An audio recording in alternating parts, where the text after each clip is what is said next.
Halo semuanya, selamat datang di Ceritain Film. Channel yang ngerangkum cerita film-film seru biar kamu bisa nikmatin tanpa ribet. Di video kali ini, kita akan kembali ke Pandora, sebuah dunia indah yang akhirnya hidup damai setelah bangsa langit terusir kembali ke bumi. Jack Sully dan Neytiri kini membangun keluarga dan memimpin bangsa Na'vi. Namun, kedamaian itu tak bertahan lama, karena manusia kembali datang dengan teknologi, dendam, dan satu tujuan, merebut Pandora. Inilah kisah tentang keluarga, pengorbanan, dan pertempuran di lautan Pandora dalam film Avatar: The Way of Water. Yuk, langsung saja kita mulai ceritanya. Setelah berhasil mengusir bangsa langit alias umat manusia kembali ke bumi, kini bangsa Na'vi melanjutkan hidup mereka dengan damai di Pandora yang begitu indah. Di sana, Jack Sully dan Neytiri akhirnya resmi menjadi pasangan sehidup semati.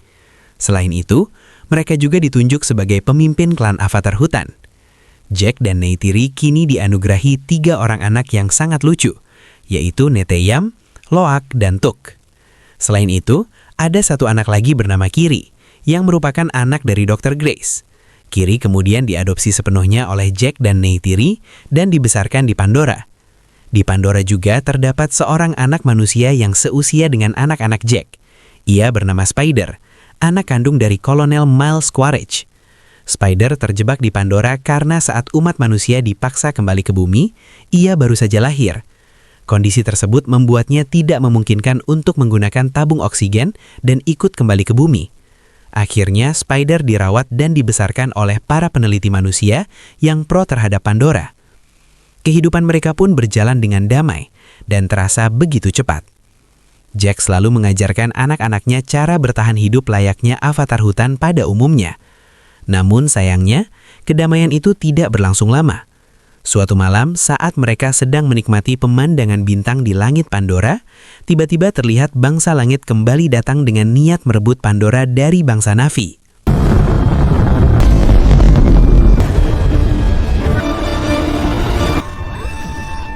Enam tahun pun berlalu.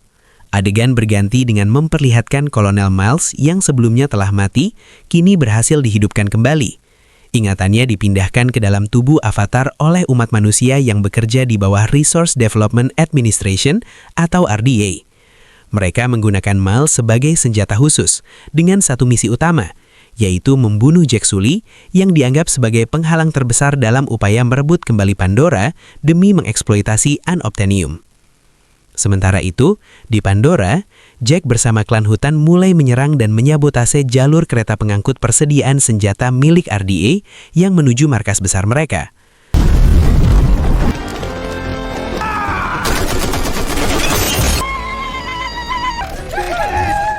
Sayangnya, karena Loak mengabaikan perintah ayahnya untuk mengawasi pergerakan musuh, Neteyam pun harus terkena dampaknya. Ia terluka cukup parah akibat ledakan bom dari salah satu pesawat tempur milik RDA.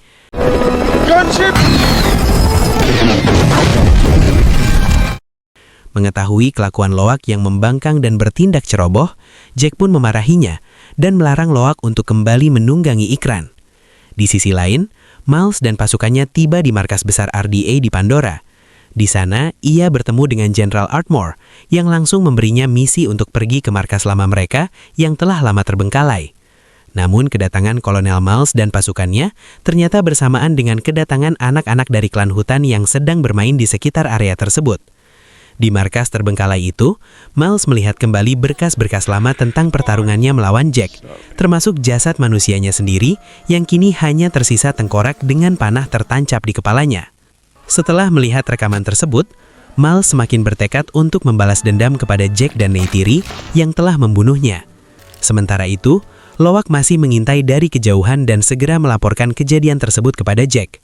Namun saat Jack menyuruh mereka untuk segera kabur dari tempat itu, keadaan justru berbalik.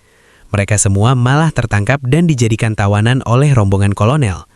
Untungnya, kolonel membutuhkan waktu cukup lama untuk menunggu jemputan. Hal itu memberi kesempatan bagi Jack yang khawatir dengan keselamatan anak-anaknya untuk tiba lebih cepat dan menyelamatkan mereka dari tangan kolonel beserta pasukannya. Di saat genting itu, mereka hampir saja ditembak dari belakang oleh salah satu anak buah kolonel. Namun tiba-tiba, Neytiri muncul dan langsung menyelamatkan ibunya dari bahaya. Awalnya, Jack dan Neytiri berhasil membantai setengah pasukan kolonel dan membawa anak-anak mereka kabur dari sana. Sayangnya, Spider terjatuh ke dalam jurang. Hal ini membuat Spider kembali tertangkap dan akhirnya dibawa oleh kolonel menuju markas besar RDA. Spider kemudian diinterogasi menggunakan alat canggih agar mau memberitahu lokasi persembunyian Jack dan kawan-kawannya. Namun ternyata alat tersebut tidak cukup efektif untuk membuat Spider berkhianat. Sebagai seorang ayah yang tak tega melihat anaknya menderita, Miles pun menghentikan mesin tersebut. Ia berdalih kepada jenderal bahwa dirinya akan menginterogasi Spider dengan pendekatan yang lebih baik.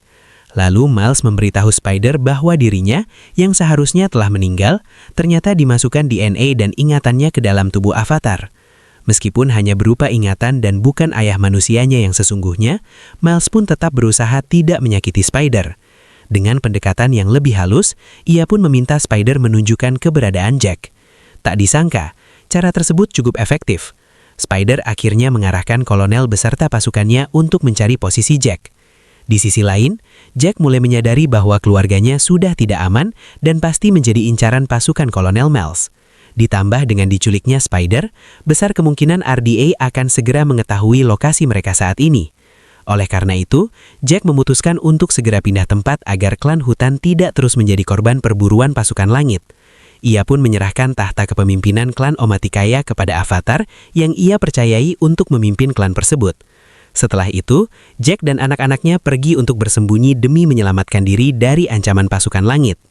Demi menghindari kejaran pasukan langit yang terus memburu mereka, keluarga Jack pun akhirnya menetap di klan Medcaina. Namun mereka tidak hanya sekedar bersembunyi. Di sana, mereka mulai mempelajari cara hidup seperti bangsa laut. Salah satunya adalah belajar menahan nafas dalam waktu yang lama. Sedikit demi sedikit, mereka mencoba hal-hal baru di lautan. Ini cukup sulit, mengingat sejak dahulu mereka terbiasa bertahan hidup di liarnya hutan belantara. Beruntungnya, putri kepala suku Medcaina yang bernama Sireya dengan tulus mengajarkan anak-anak Jack cara bertahan hidup di laut. Berbeda dengan Neteyam, Loak, dan Tuk, Kiri justru merasakan ikatan yang sangat spesial dengan lautan. Seolah-olah ia memiliki kekuatan misterius. Hal ini terlihat dari kemampuannya menahan nafas dengan sangat mudah dan terasa begitu alami baginya. Jack dan anak-anaknya mulai beradaptasi dengan kehidupan bangsa laut. Mereka bermain dengan berbagai biota laut, sementara anak-anak Jack juga mulai belajar mengendalikan ikan terbang, makhluk laut yang konon katanya memiliki ikatan paling sulit untuk dikuasai oleh navi asing. Namun sayangnya, ada satu anak kepala suku bernama Aonung. Bersama adik-adiknya, Aonung sering membuli Loak dan anak-anak lainnya. Hingga suatu hari, akibat ulah Loak yang memukuli Aonung sampai babak beluh, Jack pun murka. Dengan tegas, Jack menyuruh Loak untuk meminta maaf dengan sepenuh hati. Mau tak mau, Loak kembali menemui Aonung dan meminta maaf. Awalnya, Aonung menerima permintaan maaf tersebut, namun ternyata niat jahat kembali muncul. Aonung dan teman-temannya mengajak Loak berburu ikan keluar karang menuju sebuah pulau berbahaya yang dikenal dengan nama Pulau Tiga Batu Bersaudara. Di sana, Loak disuruh berburu ikan, namun ia justru ditinggalkan sendirian. Darah dari ikan buruannya menarik perhatian seekor ikan besar yang mencoba menyerangnya. Dengan susah payah, Loak menahan nafas agar tidak mati tenggelam. Ketika ia sudah tak kuat dan harus mengambil nafas, tiba-tiba muncul monster ikan jauh lebih raksasa.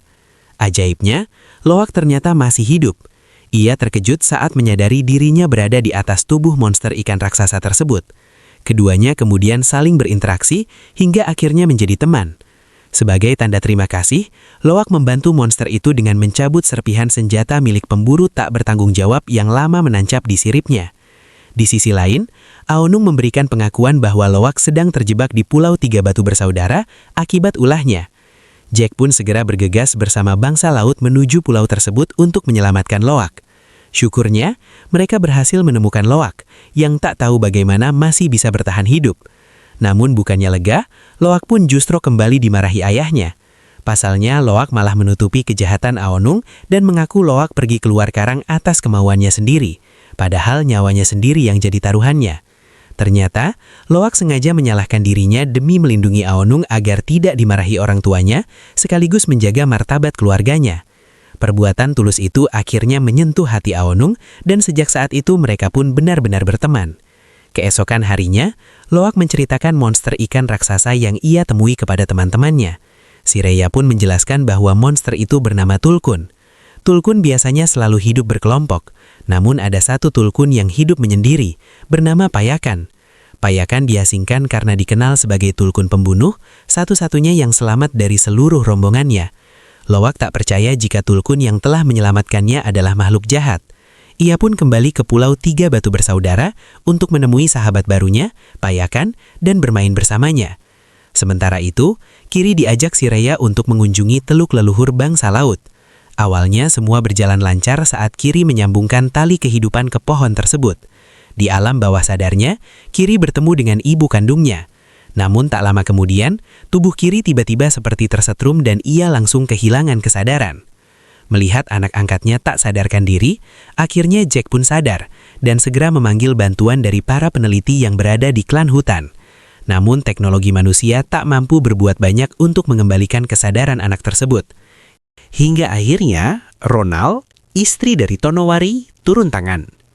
Dengan ritual dan jampi-jampi khas bangsa laut, Ronald perlahan memulihkan kondisi Kiri, hingga akhirnya ia pun sadar kembali.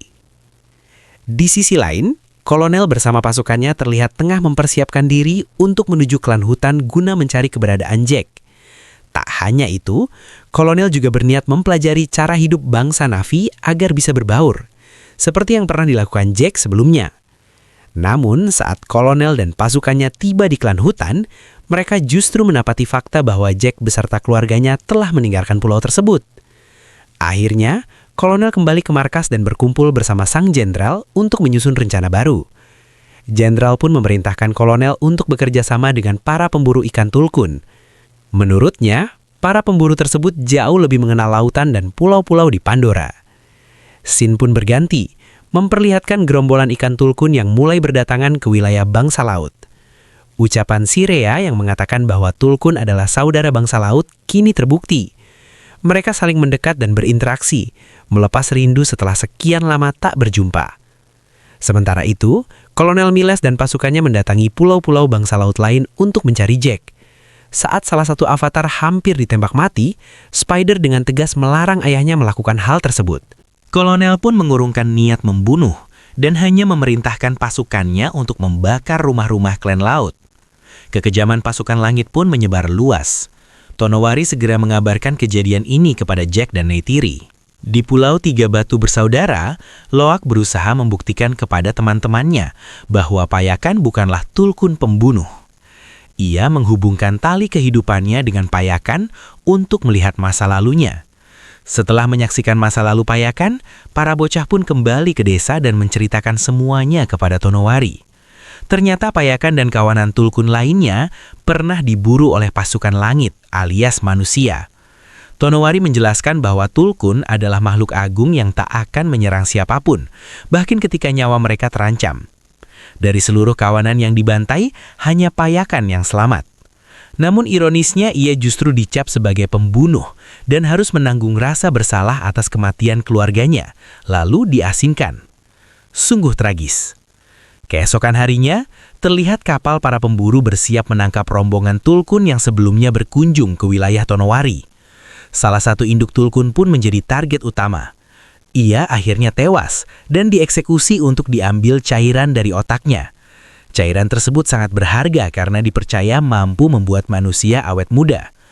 Usia peminumnya seakan berhenti dan tak menua. Biasanya Tulkun yang telah mati akan ditenggelamkan ke laut. Namun kali ini, Kolonel memerintahkan agar bangkai Tulkun dibiarkan mengapung. Tujuannya jelas, menarik perhatian bangsa laut dan memancing Jack agar muncul. Dan benar saja, rencana kejam itu berhasil. Bangsa laut segera mengetahui pembantaian yang dilakukan pasukan langit terhadap saudara mereka. Amarah pun mulai membara di seluruh lautan Pandora. Bangsa laut yang selama ini hidup damai kini harus menerima kenyataan pahit. Sejak kedatangan Jack di Medcaina, banyak dari mereka mulai menyalahkan kehadiran Jack dan keluarganya atas tragedi yang terjadi.